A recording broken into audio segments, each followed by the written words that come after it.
เชื่อเป็นออกไปนอกแล้วบ่เนาะบริรถเพิ่นออกไปเที่ยวแล้วผมว่านี่เพิ่นไปเที่ยวไทยเนาะมาเมื่อคืนนี่พี่น้องเลยทักบอกเพิ่นนั่นแหละเมื่อเช้านี่นะว่าพาน้องอินเตอร์เพิ่นไปดินบ้านยากันเด้ออย่างนอนเลยจ้าก่อนจ้าจ้ากระจ้ากดนมไปน้ำเลยเอาก่อนอาทิตย์จ้าบันทิตย์จ้าจ้าอาทิตย์สบายดีเด้อก่อนเลยเนาะสวัสดีสบายดีตอนสวยๆเนาะในทางพอเป็นนะทับเอามาเล่นพี่น้องเลยพอเป็นกันมาคืนนี่เนาะคืนนี่กับรถตายพี่น้องเนาะบ่ฮอดบ้านจ้ะก็ได้จักไฟบุไปเอาเพิ่นอยู่พลานพูพี่น้องเลยรถตายอยู่พนักงานพลานจ้ะเพิ่นเนาะมาจากเซโปนรถบ่ฮอดบ้านเลยได้โมหรือว่าพ่อเพิ่นไปเอามากลางดึกเลยพี่น้องเลยมาหาคนนี้ก็บ่มีไฟไปเอาบ่มีรถก็ตายเรื่อยตายเรื่องช่องก็ลงมาได้สรุปวาสนาบุญเพิ่นเนาะอยากกะนั่นไปเบิด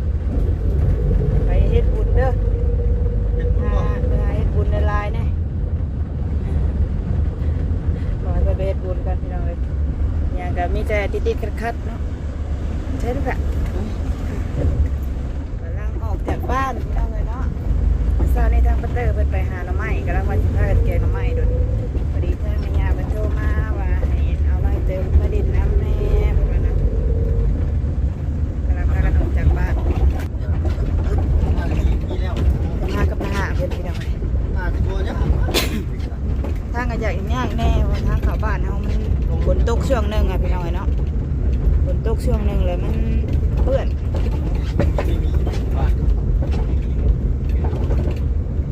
หน้าฝนก็จักสิซ้ำเลยได้นี่หัวสั่นหัวคอนเนี่ยพี่น้องเลยมาผ่าเมื่อซักน้ำแน่เต็มตะกะอยู่พี่น้องก็ต้องบ่ค่อยมีเวลาซักตื่นเช้ามากอะพากันไปคลายคลองเนาะค่ำมาแล้วก็เมื่อยแล้วพี่น้องเลยก็เลยไม่ได้ซักซ้ำ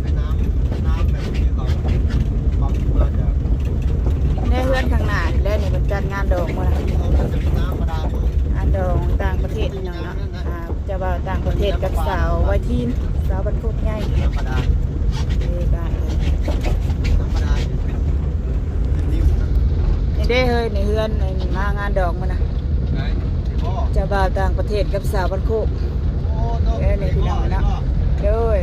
มาประทับน้องยอดกันบาทแน่สบายดีนะเอาพอดีว่าน้องอินเตอร์คนเมื่อลิ้นน้ำ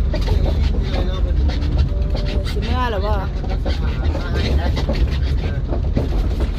ข้างก็ผมไปกระตุ้นตัวก่อนเลยก็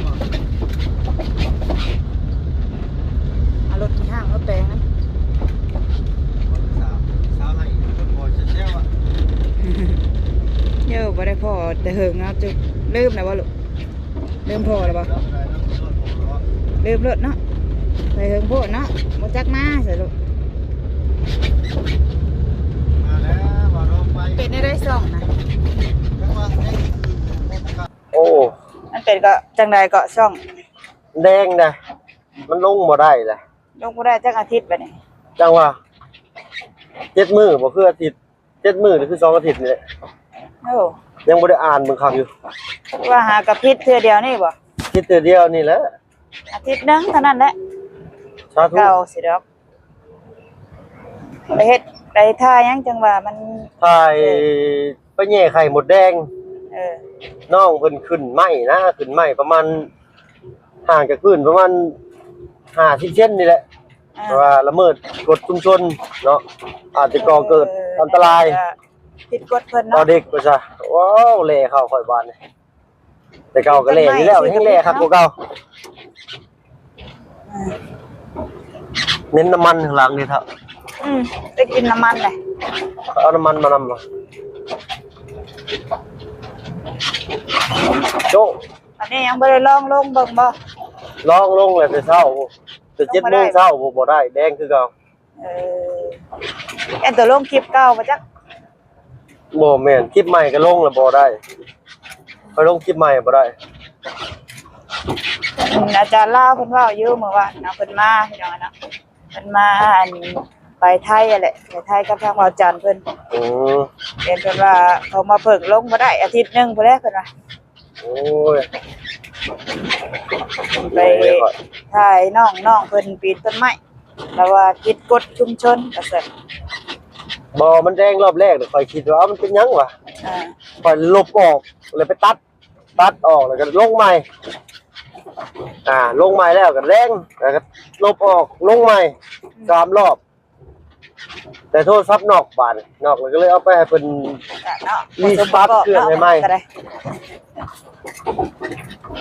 ยังก็บ่สมบูร เอา ณ์ ให้เพิ่นไปรีสตาร์ทเครื่องให้ใหม่โลดผู้ที่2 มื้อ3 มื้อกลับมาบ้านนี่โลดไปเลยช่องก็ได้ลบบ่ทัน เนาะ บินในบ้านนกวะ วาสนาเพิ่งอีหลี ก็เลยได้อันไปอาสาล้างถ้วยปกติก็ล้างเลยพี่น้อยเนาะบ่อาสาดอกท่านไปก็ท่านล้างเฮาก็ล้างด้วยล้างบ่วง1ข้าว1น้ำให้ลุงเฮิมเพิ่นอะไรพี่น้อยเนาะเพราะได้อาศัยไว้บุญเพิ่นว่าซั่นซะเนาะ สิลงมาบ้านก็บ่มีเงินติสิ ลงมาบ้านก็บ่มีเงิน อยู่พุ่ ลุ น ง ก็ เฮิม บ่มี เพิ่น เงิ ก็ น ได้มา50 เหรียญเพิ่นก็แบ่งให้ล้านกีบเลย1 ล้านกีบเพิ่นก็แบ่งให้ 30% ลุงเพิ่มนะ เลย แล้ว บ่พอบาทรถใต้บาทไปยืมมันเจ้ลุงดีมาอีก500,000 บาทเป็น800,000 บาทสรุปแล้วค่อยได้800,000ลุงเฮิมได้700,000 บาทนี่ มาแล้วว่า ไปทั่วลี่เลย รถเท่อีกเอาไปจิ้มให้หมู่เลยฮะค่อยโอ้ยว่าสิขาย 2,000 บาทก็สิได้ ขายยังก็ ขายรถฮะ 2,000 แม่นหมู่บอกกูให้มึง5,000หมู่โอ้ รถเจ้าหั่นใด แม่น คือสิขายถึกแท้ อะไรจังว่าอยู่ ขายรถจักรกิน อยู่สิปนเพิ่นว่าอยากได้15 ล้านบ่ขายว่าสิขายรอบนี้เพราะว่ารถใต้ก่อนบ่ได้ขายจ้อยบาท รถกระต่ายโทรศัพท์ก็นอกช่องก็ถูก ปิวโอ้ยวาสนาบักผึ่งพี่น้อยเนาะเอ้าบ่ผึ่งสิเปลี่ยนชื่อช่องใหม่เด้อพี่น้องเด้อเนาะว่าสิเอาวาสนาบักผึ่งบาดนี้เนาะ เป็นอะไร เอาวาสนาบักผึ่งเอาบาดนี้เนาะเอาหยังก็สมประกอบเข้ากันครับ คืออยู่ได้หรอ เอาทำเวลาแน่พี่น้อยเนาะมื้อนี้ว่าอยู่บ้านเพิ่นหากินข้าว ได้ลูกสินอนได้ลูก ทางดีเขาให้มีโอกาสเหยียบรถ สิรับแล้วตอนนี้เพิ่นยังบ่ได้นอนได้นี่ ลูกสาวยังบ่ได้นอนบ่ ยังบ่ได้นอนนี่แหละเสียเชื่อยน่ะสิรับเลยนอนเด้อลูกนอนเด้อกันไปฮอดสิปลุกเด้อ ครับ กันฮอดแม่สิปลุกเด้อบ่วิดทางเข้าบ้านพี่น้องเนาะหัวสั่นหัวก้อนนี่ หน้าเสื้อบุญหุดบ่เป็นเสื้อพอดบ่ นอนบ่นอนลงบ่เอ้าว้าวเด้อเป็นน้องๆอันนี้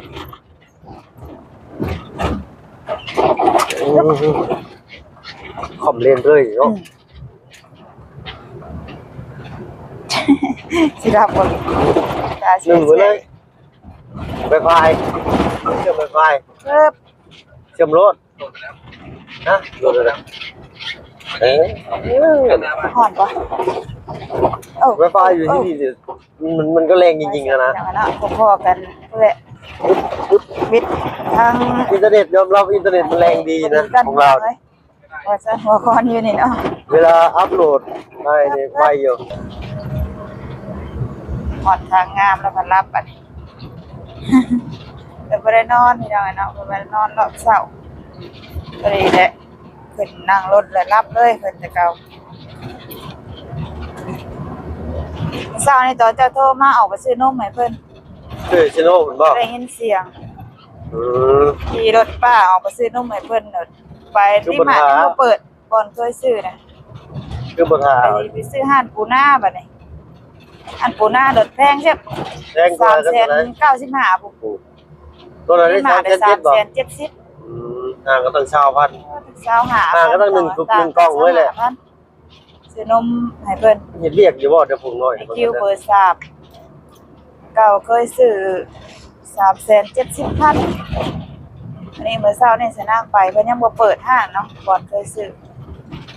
แต่ก็เลยไปซื้อบ่องอื่น395,000ตะแพงแท้เด้อ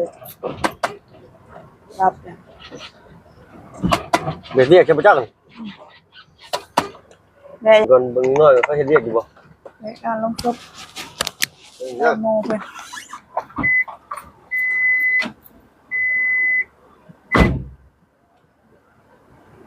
เพราะแล้วพี่เราทางใครเลยได้เนาะทางเข้าบ้านเฮามันคุกคิกแน่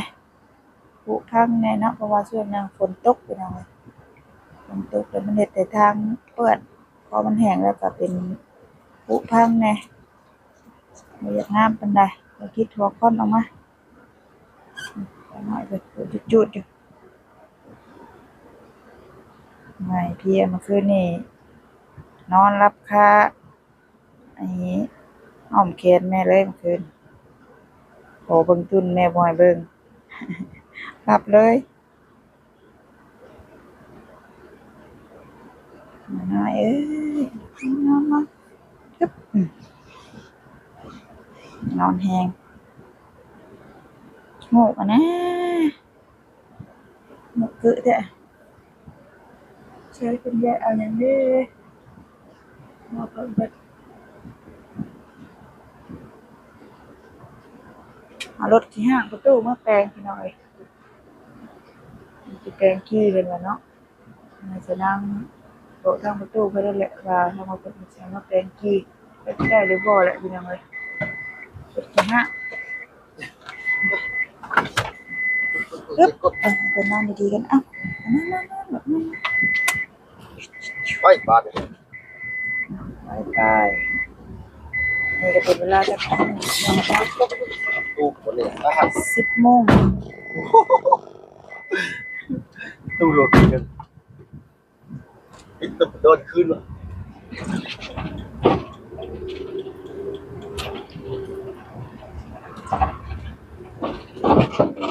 ยายเราเป็นอะไรเพิ่น ยายบ่ ใครแน่บ่ ยายเพิ่นก็ใครได้นั่งได้กินข้าวได้แต่ว่าเพิ่นเหลืองได้เพิ่นเหลืองธรรมดาได้ว่าเพิ่นเฒ่าเลยไปพามือหายายก่อนนี่นะแบบนี้กระโถนดอกไม้ยังได้ขายกระโถนแล้วขยัน ไปเยี่ยมเพิ่นนำกัน เอายางรถใหญ่มาทำ เป็นอะไรมาตั้งแต่ตอนนั้นแหละพี่น้องเอ้ยเราบ่ได้มาหาเพิ่นเลย ชื่อแตงโมบ่ หาเพิ่นก่อนมานี่จะเป็นอะไรบ่อันนั้นเตอมาเยี่ยมก่อนอันนั้นอย่ายิ้มเพิ่นก็มาแต่ไทยพี่น้องมาเยี่ยมยายก็เลยมานั่งเตอเพิ่นมาเยี่ยมนำเลยเพิ่นก็สิมามื้อนี้บ่เนาะเพราะว่าเพิ่นมาเมื่อวานนี่เดี๋ยว สาวรับบ่ล่ะ สิมาตอนแรกว่าซั่นเนาะ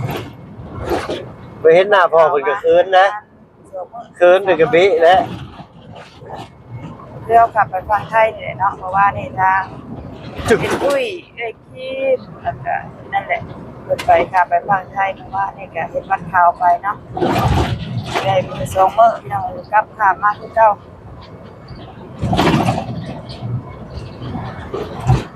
นี่ก็คือการพี่น้องนี่ก็มาได้มี2 มื้อเพิ่นจะกลับไปมาแต่มุกดาหารนี่แหละพี่น้องเอ้ยมาเยี่ยมยายเพิ่นเยี่ยมแม่เพิ่นเนาะ แล้วนอนเจอมาดินน้ำเลยโอ้ลูกเส้นกระลูกเลยนะสเปรย์พิเนกันลาเป็นวัสดุกันเลยเนาะในที่หน้าเพื่อนก็ไปกินน้ำว่าเราเปิดแหละทำไมและติดน้ำมันยาเนาะเก็บยายเลยยายเป็นกับว่าสบายโดนแหละทำไมนะพอเปิดเอาไปเนี่ยตัวเรืองแต่ว่าเนี่ยนั่งกินข้าวกินน้ำได้อยู่ไปบอกกันดูบ้านเนี่ยคือมาดูเนี่ยเนาะกินนี่แล้วก็มาดูวัสดุก่อนบอกกันไปกินน้ำสบายเยอะ